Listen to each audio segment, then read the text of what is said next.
네, 대통령 집무실 용산 이전에 대해 크게 안보와 비용, 경호 문제 등 이 쟁점이 있습니다. 오늘 이 문제를 직접 제안하고 검토한 윤 당선인 측 김용현 청와대 이전 TF팀장 직접 모셨습니다. 어서 오십시오. 안녕하세요. 팀장님은 합참 작전본부장을 역임하셨죠? 그렇습니다. 네.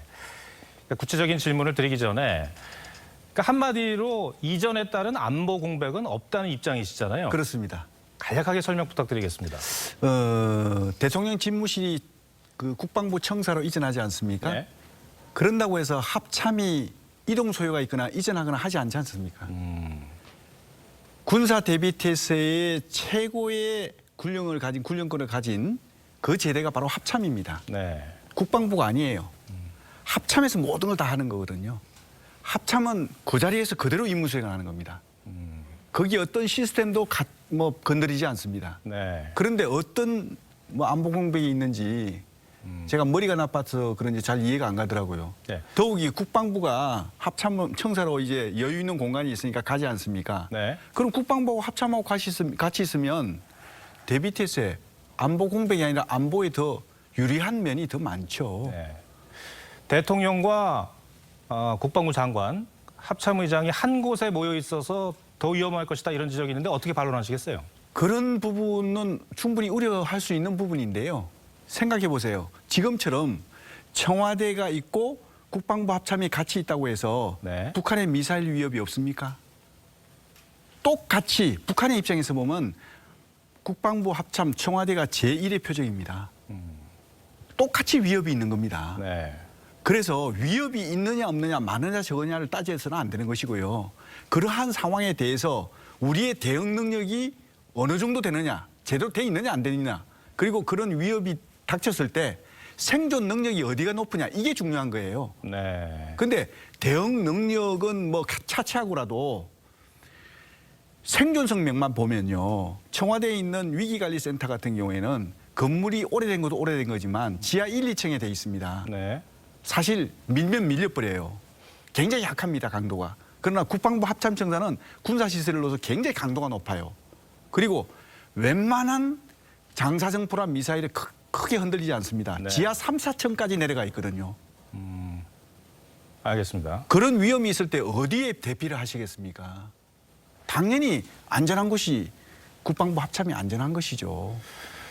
예를 들어서 한남동 공간이 될지 어떨지는 모르겠습니다만 한남동 공간으로 이전을 한다고 했을 때 그 비행금지 구역 있지 않습니까? 네네네네. 이게 이제 대공 방어 체계라고 볼 수가 있는데 네네. 이 조정이 필요하다는 지적도 있어요. 어떻게 설명하시겠습니까? 저도 동의합니다. 어떻게 지금 조정해야 되느냐 하면 지금 현재의 방공 통제 구역이요. 반경 8.4km까지 통제합니다. 지금 현재 청와대 기준으로 해서. 이게 8.4km면 엄청난 공간을 통제하는 겁니다. 이게 언제 설정이 됐냐면 규정이 만들어졌냐면 1960년대 초에 만들어진 거예요. 지금 60년이 지났잖아요. 예. 그때 만들어진 배경은 뭐냐면 제공권이 우리에게 없었습니다. 북한이 더 우월했습니다. 네. 거기다가 레이더 감시 능력이나 관제 능력이 굉장히 떨어져 있었어요. 근데 지금 60년이 지난 지금은요. 제공권도 우리가 더 우세하고 감시 레이더의 감시 범위나 관제 능력이 굉장히 비교가 안 될 정도로 탁월하거든요. 예. 이런 상황에서는 그 멀리 잡을 필요가 없는 겁니다. 그래서 지금 이제 8.4km 노티컬 마일로 따지면 4.5 노티컬 마일인데 이렇게 넓게 통제할 필요가 없다는 겁니다. 그럼 어느 정도 통제하면 적절하냐 이걸 이제 관련된 전문가들 불러서 저희 연구를 했는데 나온 결론이 2 노티컬 마일 3.7km 정도까지만 통제하면 충분히 커버 가능하다. 지금의 위협은요. 북한의 항공기 위협으로 생각하는 사람이 없습니다. 네. 다 무인기나 드론 이런 위협이거든요. 그런 위협은 3.7km면 충분하다는 겁니다. 이렇게 해서 공력 통제 공간을 줄임으로써 국민들께서 이제 공중 공간을 많이 활용할 수 있도록 만들어줘야 이게 시대에 맞는 그 규제거든요. 예. 짧게 한 가지 네. 북한 이전 과정에서 북한 해킹 위험 없습니까?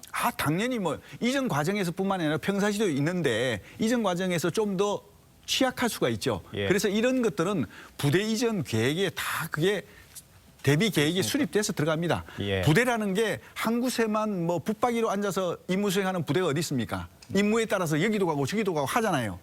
그런 상황에서 부대가 이전할 때는 항상 지휘 공백이 안 생기도록 그런 조치가 다 기본적으로 되게 돼 있는 거거든요.